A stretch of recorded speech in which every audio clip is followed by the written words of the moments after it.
Alors, Niccolò, je vous remercie beaucoup d'être à Série aujourd'hui. Vous êtes un écrivain italien très connu qui a été traduit dans de nombreux pays, en 40 langues. Plusieurs de vos romans ont été adaptés au cinéma ou ont reçu de prestigieux prix littéraires.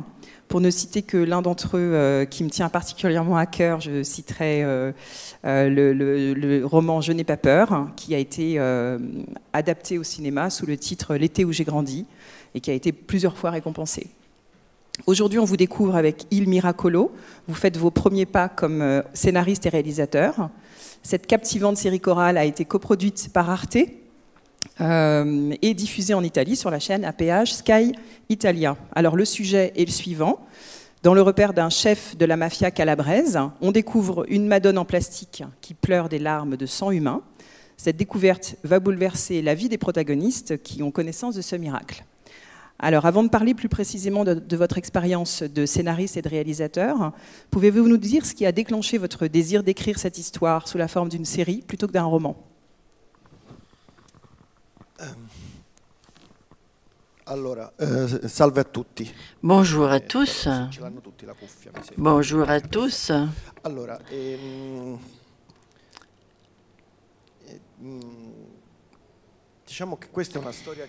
je veux dire que c'est une histoire que j'avais dans la tête. Depuis longtemps, je pensais à cette Vierge qui pleurait du sang. Car en Italie, bien souvent, on a des miracles avec des vierges qui pleurent. Mais n'étant pas croyant depuis tout petit, j'imaginais que ces larmes étaient des larmes continues, constantes, et pas simplement comme une pigmentation des joues. Donc, j'imaginais que cela était ramassé, recueilli. On m'a expliqué non, que ce n'était pas comme ça et que les miracles faisaient apparaître des petites taches. Sur la base de cette idée, j'avais construit une histoire. Et 2 voleurs volaient une vierge qui pleurait du sang et l'a chargée en voiture pour l'amener à une autre personne, parce que le miracle est quelque chose qui n'a pas de prix. Alors, la nuit, ils allaient voler la Vierge, la mettaient en voiture et ils s'en allaient. La Vierge commençait à pleurer dans le coffre de la voiture et ils s'étaient arrêtés à l'autogrill pour manger quelque chose à la station-service.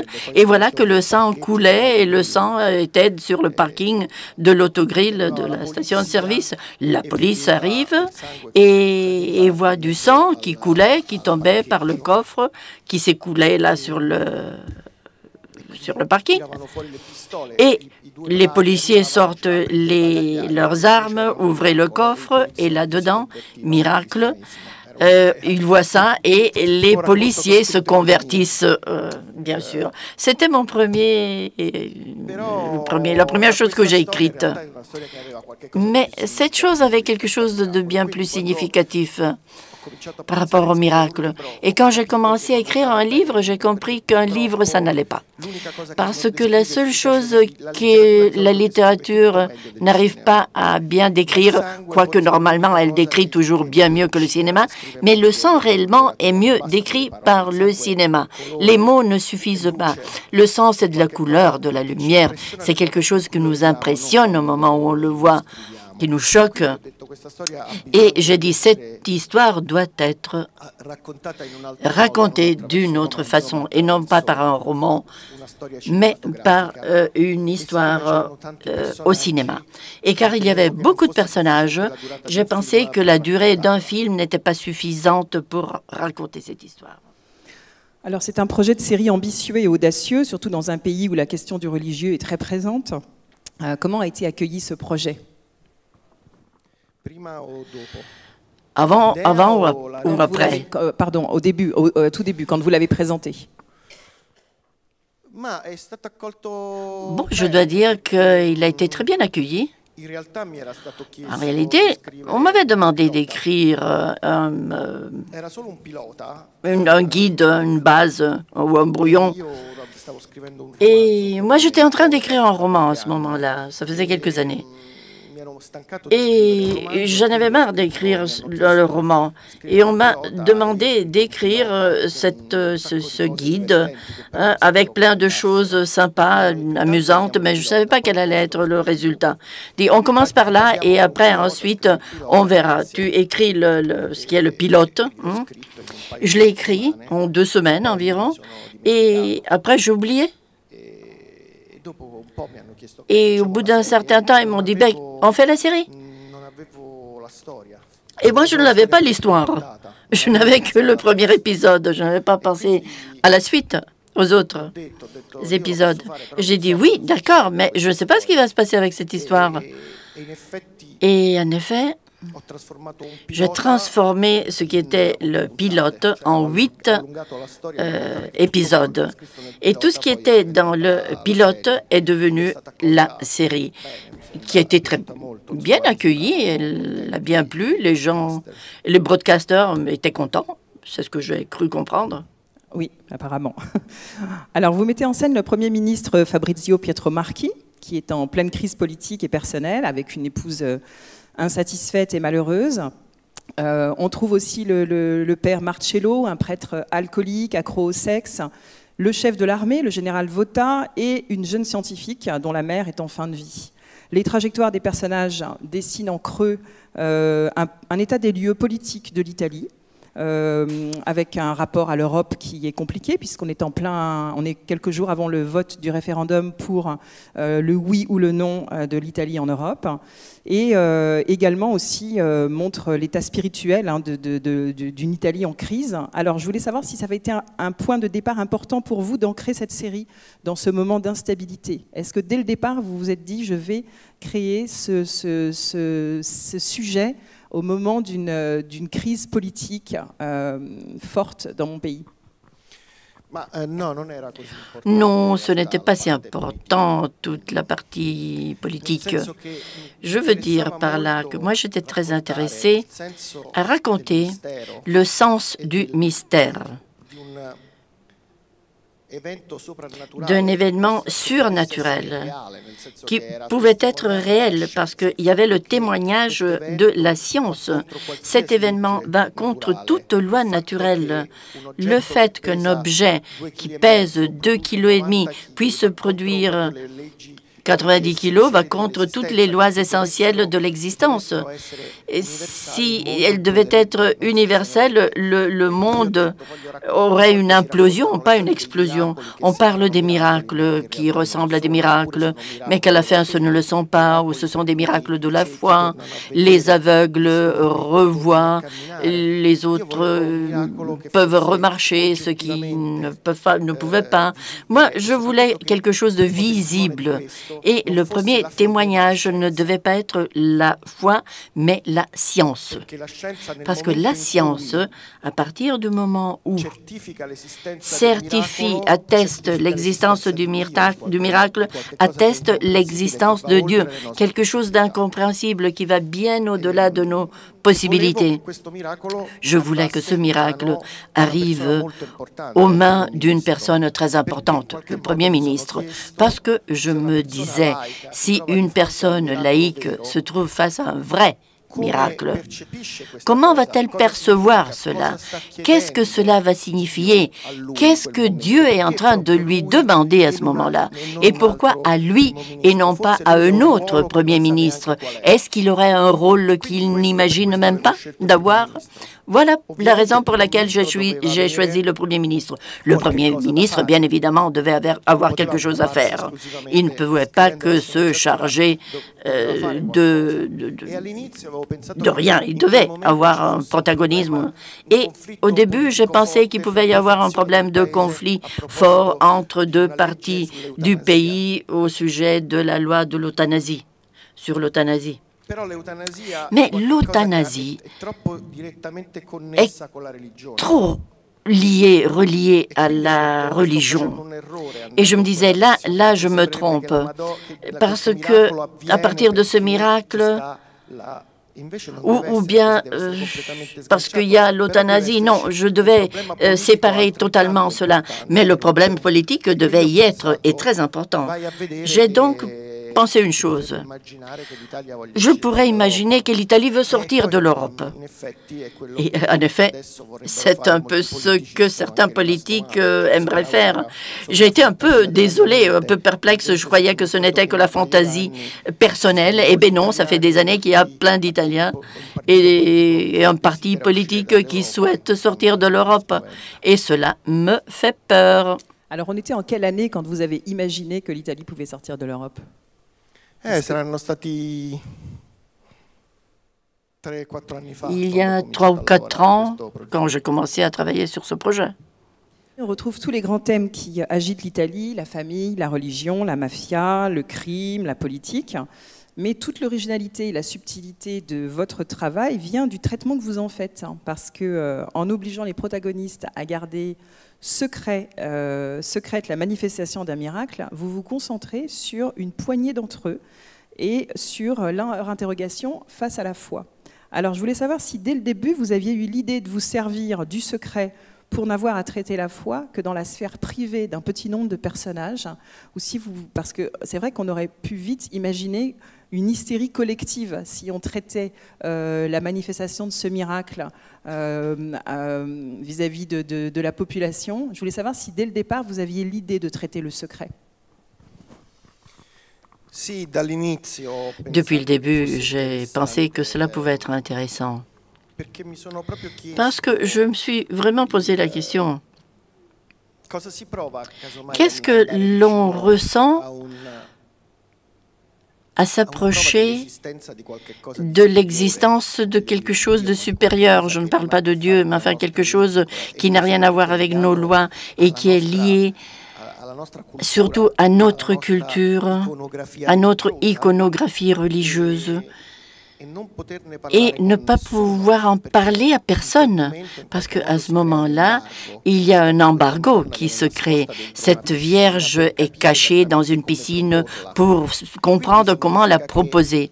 Cela veut dire que tu te mets au-dessus de Dieu même, parce que tu décides de présenter ou pas quelque chose que donne lieu à un miracle. Si je m'interpose, il y a un problème d'ordre éthique et le monde qui tourne autour de moi ne le sait pas cela. Alors comment je le vis, moi, dans mon intimité? Je me posais également une question. Ces personnages-là, cette rencontre, qu'est-ce que cela donne à ces personnes croyantes ou pas? Le miracle est le point de rencontre entre les croyants et non-croyants. Mais tous ces personnages, d'une certaine sorte, en contact avec cette Vierge qui ne fait que pleurer, cela ouvre leurs obsessions, leurs peurs, leurs souhaits, mais sans les communiquer aux autres. Et c'est dans ce manque de communication où les histoires les plus intéressantes s'écrivent. Les personnages, quand ils communiquent, ils s'annulent entre eux au moment de communiquer. Les meilleures séries, les grands récits collectifs ont besoin de personnes qui agissent parallèlement, mais qui rentrent peu en contact. Et je pensais que tous pouvaient tourner comme des satellites autour d'une planète silencieux, mais en sortant plein de sang et de culpabilité. La question principale de la série, c'est à qui servent les miracles plus qu'à quoi servent les miracles. Et ce que je trouve passionnant dans votre travail, c'est que vous avez présenté des personnages qui sont... Enfin, la plupart des personnages confrontés à ce miracle ne sont pas croyants ou ont perdu la foi. Et quand ils vont y être confrontés, en fait, c'est une torture. On les voit... on voit que ce questionnement est une vraie torture pour eux, comme si, en fait, l'absence de réponse, c'était une chose impossible, de s'abandonner, en fait, à toute forme de raisonnement. Et j'ai eu l'impression, mais dites-moi si je me trompe, que vous, en tant que scientifique, vous pouviez avoir une forme d'admiration pour les personnes qui avaient la foi. Tout à fait vrai. C'est quelque chose qui me donne beaucoup d'envie. Et j'ai toujours pensé que la foi est un moment de profonde intimité avec soi-même, avec l'idée d'imaginer ce qui vient après nous. C'est quelque chose qu'on aimerait avoir parce que cela m'aide dans ma concentration, dans ma capacité d'imaginer tout. Et j'ai essayé de traiter cet argument de commencer à croire en quelque chose d'extrêmement sérieux. Ces personnages sont déchirés et le plus, c'est justement le curé, parce qu'il pense que par un miracle, il va pouvoir être sauvé, mais ce n'est pas comme ça. Et c'est à partir du moment où il commence à comprendre qu'il peut jouer un rôle, alors là, il reprend Dieu et sa propre vie à lui. Alors, vous mettez en scène un personnage de prime abord très énigmatique, que j'ai trouvé passionnant, qui est un personnage de second plan, qui est le personnage de la babysitter polonaise, Olga. Elle fait même un peu peur au début, parce qu'elle est très, très secrète, elle a un visage très diaphane, un peu inexpressif. Mais c'est un personnage qui, en fait, a trouvé une certaine forme d'équilibre dans une autre forme de religiosité, qui n'est pas forcément le catholicisme. Et en fait, ce que je trouve très passionnant, c'est qu'elle agit comme un contrepoids par rapport à la femme du Premier ministre, qui, elle, n'est pas croyante, mais qui n'a pas non plus connaissance de l'existence de la Vierge qui pleure. Donc je voulais savoir si vous aviez créé ce personnage justement pour interroger la foi de Solé, qui est un personnage que je trouve absolument remarquable, qui va faire un parcours très joli, puisqu'elle va... On dirait qu'elle a une forme d'admiration en fait pour la paix intérieure que ce personnage de Olga dégage, alors qu'elle est une femme déchirée, malheureuse, torturée. Elle a rien en qui croire en fait. Les personnages féminins étaient très importants dans cette série parce que c'est à eux que j'ai donné le plus de temps, de mon attention pour les écrire. Bien souvent, il y a deux personnages. Clélia, l'ex-fiancée du curé, et Solé, la femme du Premier ministre. Et ils ne vont jamais avoir de rencontre avec le miracle et avec la Vierge. Mais, soi-disant, elles sont les plus sensibles et les plus touchées par ce miracle, comme si elles le percevaient par les personnes qu'elles ont vues, connues, d'une façon indirecte. Olga, la babysitter, rentre dans la maison et l'on croirait qu'elle veut voler les enfants ou les accaparer, et la femme du Premier ministre lutte parce qu'elle voit que son rôle de mère commence à être un peu mis en doute, perd de son poids, parce qu'il y a une femme qui est bien meilleure qu'elle pour ses enfants. Alors, elle essaye de comprendre qu'est-ce que c'est cette femme, et elle appartient à une espèce de secte inventée. Enfin, moi, j'ai considéré qu'on peut commencer à imaginer certaines formes de religion qui ressemblent un peu au yoga. Et là, à un certain moment, tu t'arrêtes dans la journée, tu prends tes affaires pour prier, tu t'attaches les chaussures, tu vas dans un gymnase et pendant 1 heure, tu as la possibilité et de prier et d'être en communion avec les autres. Et après, tu sors de là et l'on croirait que tu es sorti du gymnase.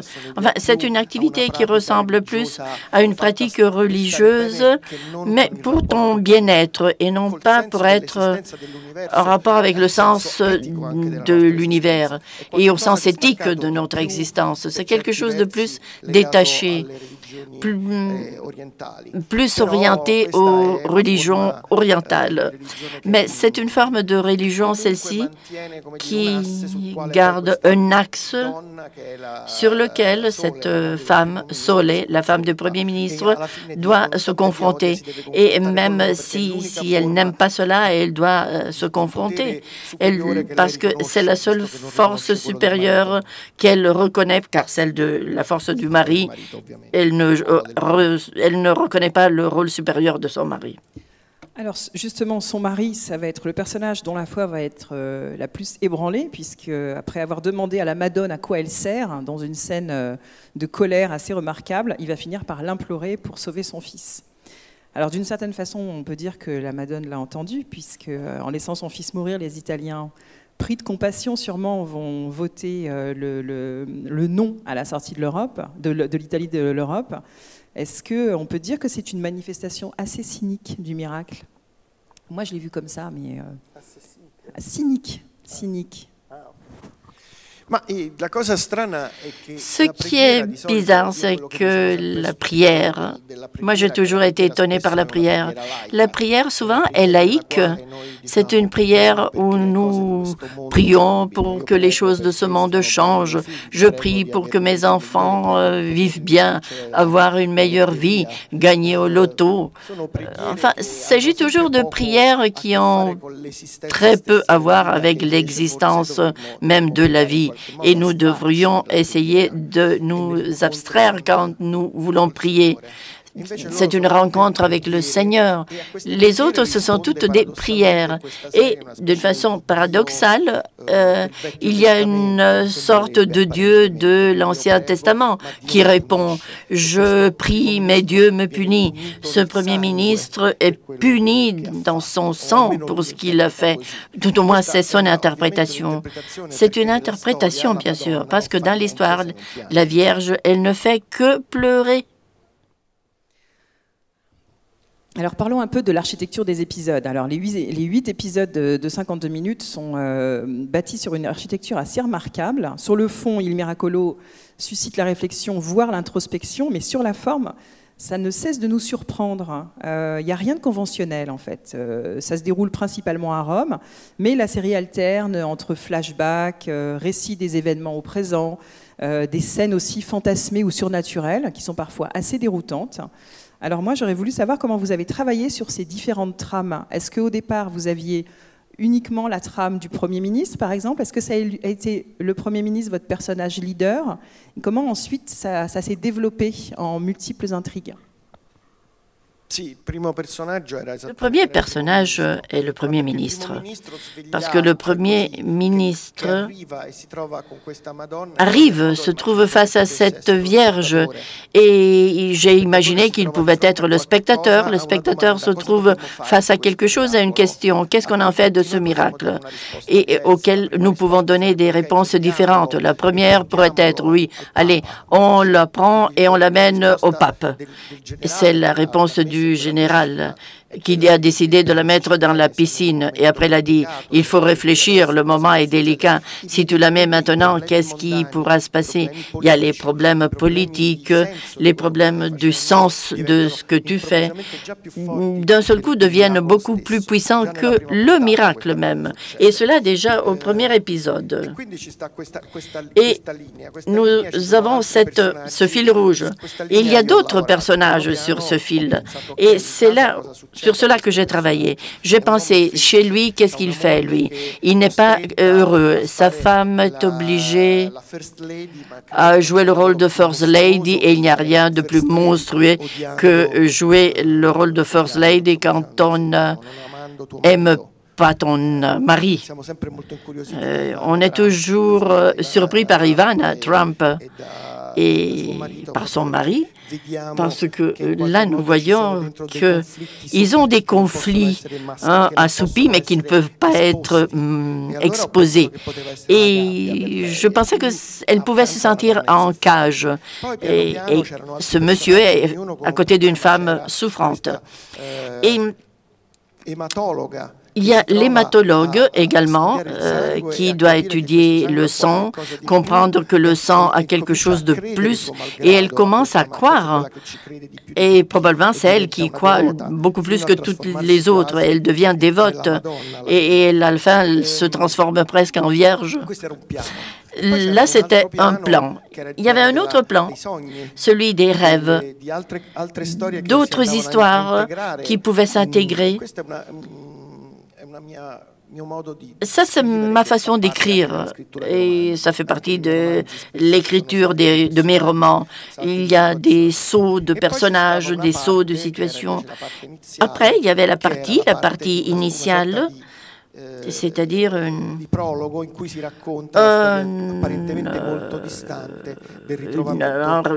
la présentation. Il y avait différents plans et j'ai utilisé différents réalisateurs. Il y en a un, Francesco Munzi, très bon, qui a dirigé toute la partie initiale. Après, il y a Uso Pellegrini avec qui nous avons partagé le travail. Moi, j'ai travaillé surtout sur la partie onirique et les extérieurs, ensuite le showrun, et je contrôlais tout sur le set. C'était un travail de collaboration entre 3 réalisateurs.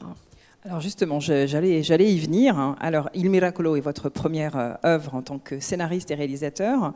Alors déjà, j'aimerais bien savoir comment vous avez vécu, vous, le passage de l'écriture solitaire de l'écriture de romans à l'écriture en équipe et comment vous avez organisé le travail d'écriture, justement. Est-ce que vous étiez plusieurs scénaristes? Comment vous avez organisé ça? Abbiamo avuto più sceneggiatori. Alors déjà, pardon, sur le passage de l'écriture de roman à l'écriture scénaristique. Sì. Allora, diciamo che il primo problema era che io Premier scrivevo problème. ormai da quasi 20 anni. Più andavo avanti nella Je commençais à écrire et au fur et à mesure, je m'isolais. C'était la tendance que j'avais de m'isoler et à me déprimer également. Et donc, je suis toujours seule. À un certain moment, j'ai été voir un psychologue, qui m'a dit que je devais prendre des produits, des médicaments, psychopharmes, mais il disait ce n'est pas suffisant, tu dois réellement faire face aux vraies personnes, aux personnages réels, te confronter à eux. Alors il m'a dit change de travail, change de métier. Et moi je ne savais pas faire autre chose. Je ne sais qu'écrire moi. Et je m'occupe des poissons dans les aquariums. Mais là aussi, c'est un travail plutôt solitaire parce que les poissons, plus ou moins, c'est comme être tout seul. Hein. Ça revient au même. Et je me disais, mais qu'est-ce que je peux faire pour être avec les autres? Je ne sais pas, moi. Si je faisais le maçon. Mais je dis non, quand même, je ne veux pas faire des travaux physiques trop fatigants. Le seul travail, peut-être, au réalisateur, parce que il a dit c'est parfait, c'est parfait. Tu sors de chez toi et tu fais le réalisateur. Je dis parfait, je vais faire le réalisateur. Et j'ai découvert que les personnes n'étaient pas si désagréables comme je pouvais l'imaginer. Elles n'étaient pas dégoûtantes. Et je les ai vraiment aimées, mais beaucoup, lors de la série. Mais ayant un rapport plutôt enfantin, à la fin, ces personnes sont parties et j'ai eu à nouveau une déprime. Je les appelais, mais ils étaient sur d'autres sets. Ils ne répondaient pas. J'étais jaloux. Je dois apprendre aussi à réaliser ce travail, mais avec l'émotion correcte, juste. Alors, est-ce que c'est pour ça que vous avez rapidement enchaîné, parce qu'on peut dire que c'est rapide quand même, avec un autre projet de série que vous êtes actuellement en train de tourner? Vous pouvez nous en dire 2 mots? Mais je l'ai fait exprès, justement. J'écris n'importe quoi, mais vous devez revenir avec moi. Et ils ont dit, bon, d'accord, mais on doit être payé quand même pour rester avec toi. C'est-à-dire, l'amitié est un peu intéressée, l'amitié de mon cast, mais enfin, je les aime bien comme ça. Hein. Alors, est-ce que vous avez trouvé qu'il y avait une différence fondamentale entre la façon de travailler sur un roman ou sur cette série? Avant tout, je ne m'étais jamais fatigué autant, j'étais crevé. J'ai travaillé. Moi, quand j'écris 3 heures. Après, je dis, ouf, je suis fatiguée. Cet après-midi, je ne vais plus rien faire. Et c'était merveilleux. Mais je n'avais pas compris qu'il n'y a pas la possibilité de ne pas travailler. Tu dois être pratiquement mort pour ne pas aller sur le set. Et ils t'amènent même à 4 si tu n'y vas pas tout seul. Et j'ai commencé à comprendre que j'aurais travaillé tous les jours. Et j'ai découvert la merveille de n'arrêter pas de travailler. J'aime quand même cela. Et il y a plein de frustrations. À mon avis, chacun de nous, en écrivant, la frustration, parce que tu n'arrives pas à bien écrire, toute la charge sur toi. Quand tu travailles avec les autres, tu peux te frustrer sur les autres, tu peux te fâcher avec les autres au lieu de te fâcher avec toi-même. Inculper les autres de quelque chose que toi, tu ne sais pas faire. Je peux être même très sévère avec mes collaborateurs, justement parce que j'étais sévère avec moi quand j'écrivais. Mais alors quand même, moi je trouve que la grande originalité de cette série, c'est qu'elle est traversée par une multitude de styles. Il y a du grotesque, de l'humour, du drame, des séquences oniriques. On a quand même l'impression que vous ne vous êtes rien refusé ou qu'on vous a rien refusé. Est-ce que c'est vrai ou pas? C'est vrai. C'est vrai. J'ai eu la possibilité également parfois d'aller au montage, voir des scènes que je n'aimais pas et les refaire. J'ai ajusté certaines choses, je les ai réglées et là j'ai eu beaucoup de chance. J'ai eu des producteurs qui ont vraiment cru à ce projet et qui ont investi. Je dois dire qu'il y a plein de choses qui se sont faites lors du montage, parce que certaines étaient tellement laides que j'ai dû les jeter, car sinon la série aurait été plus longue. Mais j'ai compris qu'on ne peut pas faire autrement. Dans les livres, chaque jour, j'écris 3 pages, j'en contrôle 4 que j'avais écrits, de façon à avoir toujours la possibilité de revenir en arrière. Au cinéma, c'est beaucoup plus compliqué. Et il faut savoir s'adapter au moment du montage et être capable de jeter. Et j'ai jeté un tiers de la série. Alors pour une première réalisation, on peut quand même dire que c'est assez bluffant comme résultat, parce que vous parvenez à la fois à traduire l'ambiance de mystère qui nimbe la série du début à la fin, mais sans jamais lâcher non plus les tourments de vos personnages. Alors la narration repose largement sur un aspect visuel, un langage visuel, sensoriel aussi assez audacieux, mais je trouve que vous jouez aussi beaucoup sur les contrastes, et notamment sur les contrastes musicaux. Ça m'a assez frappé. Je pense particulièrement à l'utilisation de la musique du groupe Deus, qui est un groupe, un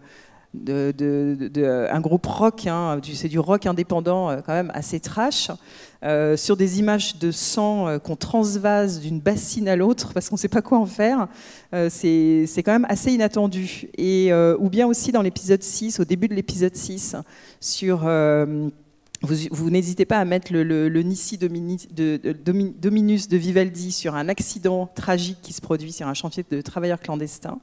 Alors, je voulais savoir si ce jeu de contrastes à la fois visuels et musicaux, vous y avez pensé au moment de l'écriture ou pas?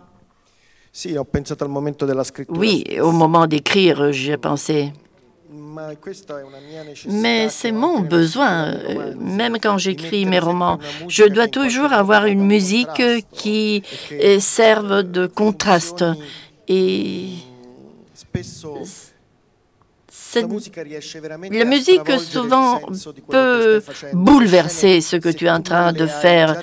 Les scènes, si tu ne les as pas décidées avec cette musique, si tu veux avoir le contraste, tu ne peux pas l'obtenir après. Ça doit être en même temps. Au montage, malheureusement, il faut toujours mettre des musiques qui s'accordent. Par contre, si le contraste est présent dans l'écriture, alors tu vas tourner justement avec la sensation de cette musique qui est la musique correcte qu'il lui faut. Et nous avons vraiment dû investir beaucoup d'argent pour acheter les droits de plein de musique. notamment déjà avec la musique du générique, Il Mundo, qui est quand même célèbrement connue, et c'est la chanson italienne par excellence, quoi. Et aussi, on a tout au moment de la scène, qui est une scène en plus assez angoissante, quand la jeune hématologue se retrouve, c'est juste avant la tentative de viol, et vous mettez une scène totalement, enfin une musique complètement lyrique, une musique d'amour même dessus. Donc ce contraste, vous aviez déjà en tête de mettre cette musique sur cette scène particulière? Oui. Oui, oui. Alors, bon.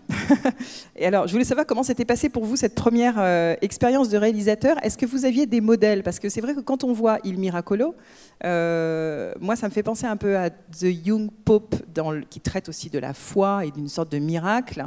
Et également aussi dans le travail de Sorrentino avec Silvio et les autres, il y a aussi une forte composante politique. Je voulais savoir si Paolo Sorrentino était un de vos modèles, ou si vous en aviez eu d'autres, ou si pas du tout, en fait, vous aviez créé votre propre modèle à vous. Ce qui est vrai, en quelque sorte. Mais de qui est-ce que vous vous êtes inspiré? Sorrentino, je l'aime beaucoup, c'est un excellent réalisateur. Mais il est plus iconique que moi, mais il est bien meilleur. C'est un énorme réalisateur. Et il a un caractère grotesque dans son écriture. Et cela me manque, tout au moins est moins présent, ce caractère dans Il Miracolo. Quoique les lieux soient les mêmes, Rome, celle que voit Paolo et moi, c'est toujours la même Rome, ne sont pas éloignés. Mais moi, j'ai des références différentes. Je n'ai pas tellement pensé. Il y a la création, la structure, la transformation de l'idée en image. Dans tout cela, j'ai pensé à la série américaine de Leftovers. Parce que là, il y avait quelque chose. Et les anxiétés que la narration peut produire et que nous pouvons avoir lors de l'écriture d'une série, cela ne veut pas dire qu'il faut vraiment suivre tout droit vers un point. Souvent, le mystère peut être plus intéressant, même si on n'arrive pas à l'expliquer complètement. The Leftover, un tiers de la population disparaît d'un jour à l'autre. Et comment on organise le deuil pour ceux qui ont survécu? Pour moi, c'était une belle question. Et à partir de cette question, pour moi intéressante, ainsi que l'une des premières séries Host, où rien n'est expliqué et tout est ressenti par les personnages. Ce sont des formes de narration qui m'ont vraiment aidé. Mais si je devais dire quel est le réalisateur, le génie qui m'inspire, Paul Thomas Anderson. Parce que pour moi, il est vraiment exceptionnel. Mais moi, je n'y arrive même pas à, comment on dit, aux chaussures. C'est pas vrai, je suis pas d'accord. Alors, donc, on est aujourd'hui à Céry-Céry, à Fontainebleau. L'Europe, comme vous le savez, est une terre de création très riche, de séries diverses, comme on peut encore le voir cette année. Et c'est vrai que là, on a vu depuis quelque temps avec Il Miracolo, Gomorrah, The Young Pope, Subura et encore récemment L'Amie prodigieuse, une sorte de réveil de la création italienne. Est-ce que c'est une illusion ou est-ce que vous sentez qu'il y a quelque chose qui bouge en fait en Italie? Cela marche, mais il ne faut pas que ce devienne une habitude.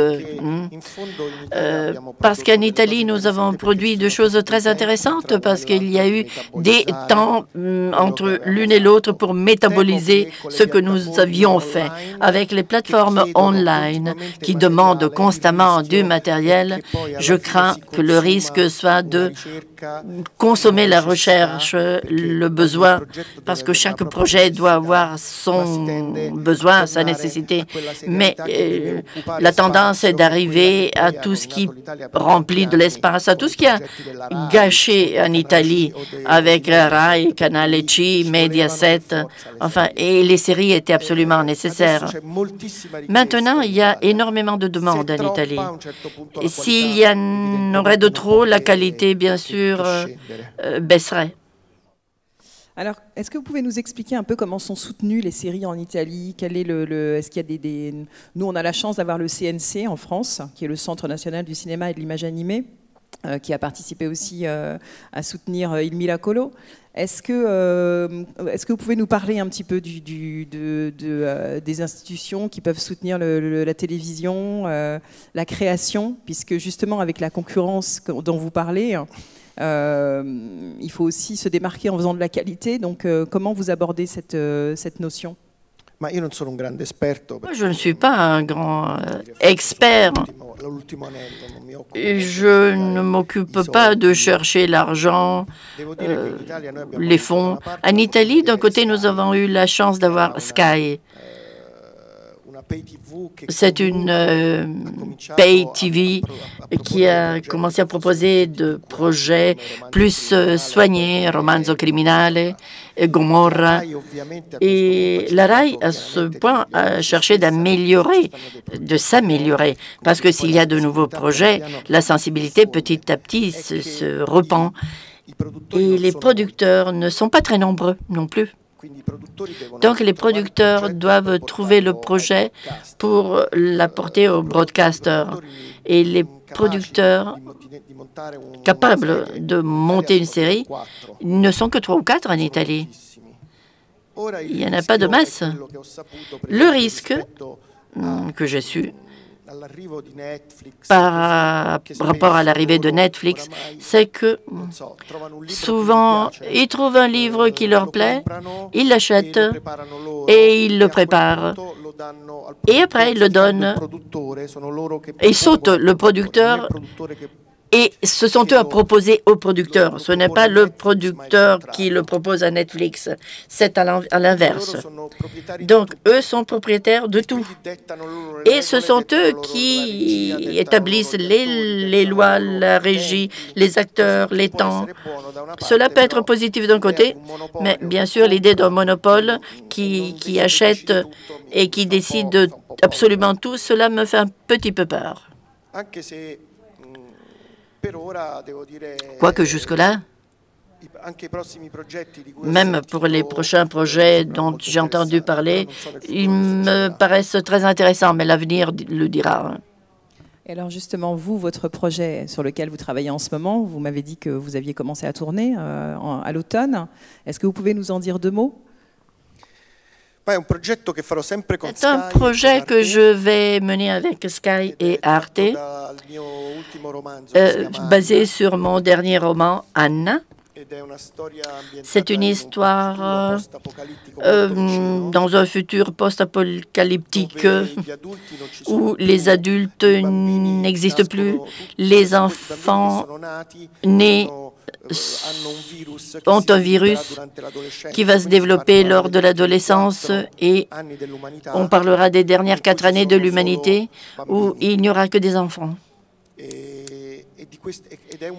Et c'est un monde avec des règles bizarres, plein d'histoires, de personnages, avec des flashbacks où l'on raconte la période où ce virus s'est déclaré. Tout se passe en Sicile, plein d'enfants, très compliqué. Ils ne parlent pas, ils sont tous muets, habillés en bleu, peints en bleu et blanc. L'on verra. Ça donne envie en tout cas. Écoutez, je vois qu'il est 1h moins 10. Je vais peut-être laisser la salle poser quelques questions si vous en avez. Je pense que oui. Est-ce qu'il y a un micro qui circule quelque part? Oui. Alors, profitez de la présence de Niccolò. Une saison 2. Lo so, me la chiedono tutti. Tous me demandent cela. Però non ho tanta voglia di farlo. Mais je n'ai vraiment pas tellement envie de le faire.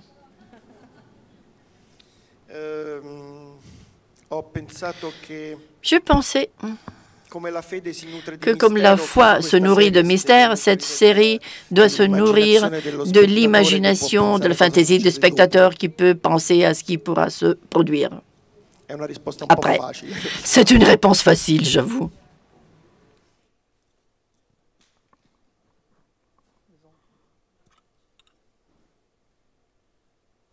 Bonjour.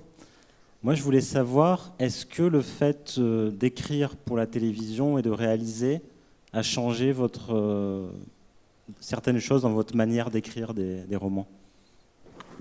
Je ne le sais pas parce que je n'en ai plus écrit à partir de là. Peut-être, mais je n'en suis pas sûr. Mais justement, je rebondis sur la question de monsieur. Vous avez trouvé une autre façon d'écrire avec la télévision qui vous donne envie de continuer dans cette voie, ou vous pensez que vous reviendrez quand même à l'écriture du roman? Ou alors vous allez retrouver encore cette dépression et retourner vers votre psy qui va vous dire... Je pense que je recommencerai, mais je préfère n'y pas y penser, parce que pendant une bonne année, tout au moins, je dois travailler sur ce projet. Et après, je serai tellement fatiguée que je n'aurai pas envie d'écrire tout de suite quelque chose de nouveau. Il faut dire que l'écriture pour la télévision, tout au moins pour moi, avait beaucoup à faire avec l'écriture des romans, avec mon écriture des romans. L'idée de plein de personnages qui cohabitent, qui se croisent, chacun avec sa propre histoire. Cela fait partie de mon DNA d'écrivain. Et c'est pour cela que j'ai choisi cette série. Peut-être je choisirai une histoire avec un seul protagoniste plus tard. Bon, la série permet de développer différentes histoires parallèles. Et là, je n'ai pas eu beaucoup de problèmes. Et cela ne m'a pas changé non plus. Non, c'est bon comme ça. C'est comme un prolongement de votre travail de romancier. D'autres questions? Oui, bonjour. Je voulais vous dire d'abord mon admiration parce que pour moi, Il Miracolo, c'est la série de l'année. Et si l'écriture est vraiment remarquable, j'aime aussi beaucoup la direction artistique. Et j'ai une question très précise. D'où vient cette idée absolument incongrue et merveilleuse de la couleur de cheveux blond platine du prêtre Marcello?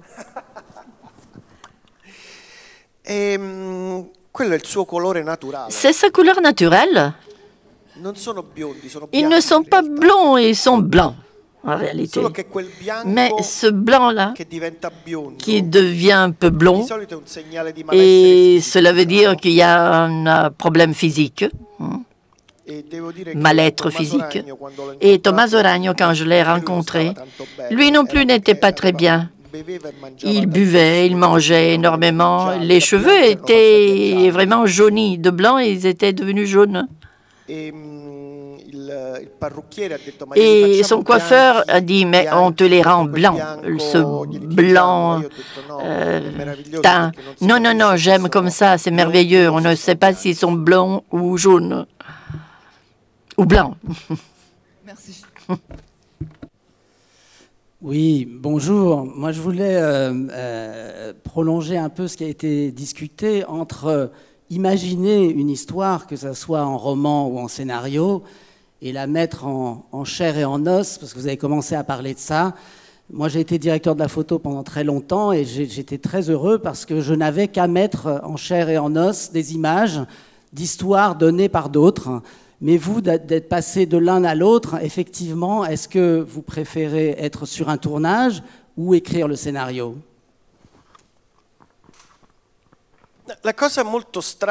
Une chose assez bizarre, et à laquelle j'y pense parfois maintenant. Les rapports humains du cinéma, ce sont des rapports assez bizarres. Parce que ce sont des rapports saisonniers. Et l'organisme cinéma, cette espèce d'être composé par plein de tissus et plein d'organes différents qui cohabitent ensemble, comme l'être humain exactement, parce que Si on y pense, de scénarios qu'on donne à un réalisateur, il doit trouver des personnes qui sachent faire des choses différentes, mais qui collaborent à la construction d'un rêve qui n'est pas présent et qui se réalise à la fin grâce au fait qu'il y a des personnes avec différentes capacités. Et la machine qui bouge chaque jour pour tourner et pour conquérir l'occasion qu'elle abandonne le lendemain, cela n'est pas un rapport avec le monde qui l'entoure. Le cinéma est un mécanisme étrange, un peu autiste, qui arrive, rentre dans un cinéma, prend ses photos, il l'oublie, il continue. Il n'y a pas de contact entre ceux qui font le cinéma et ceux qui les entourent. S'il sert, il ne sert qu'à une histoire qu'il doit raconter. Les lieux sont visités, mais ce ne sont pas vécus. Les histoires d'amour se créent dans les troupes et dans les équipes. C'est un animal vorace, omnivore.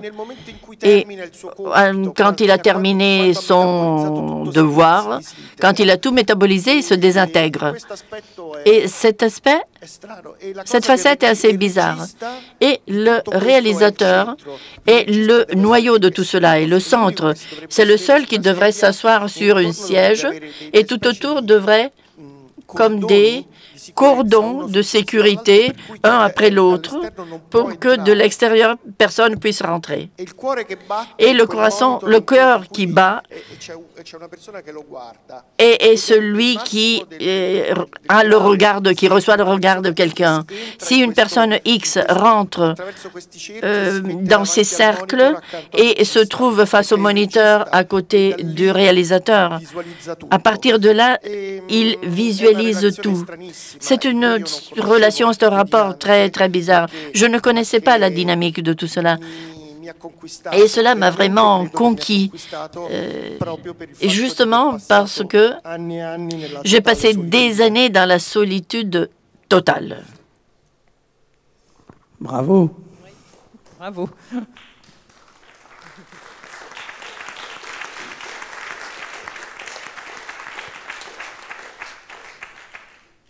Encore une question?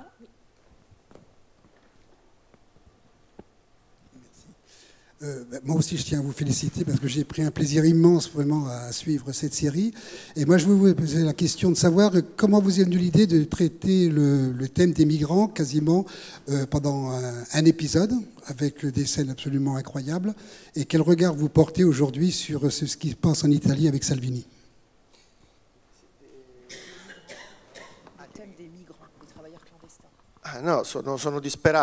Je suis désespéré.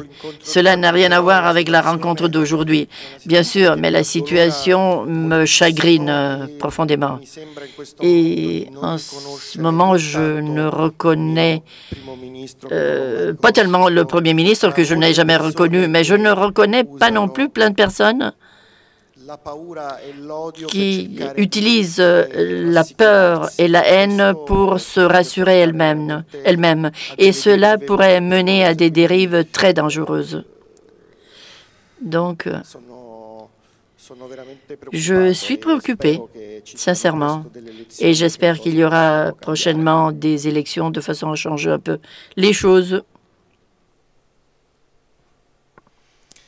S'il n'y a pas d'autres questions, je vous dis au revoir. Merci de m'avoir invité. Voilà, c'est la fin de cette masterclass. Merci beaucoup, Niccolò. Merci à vous.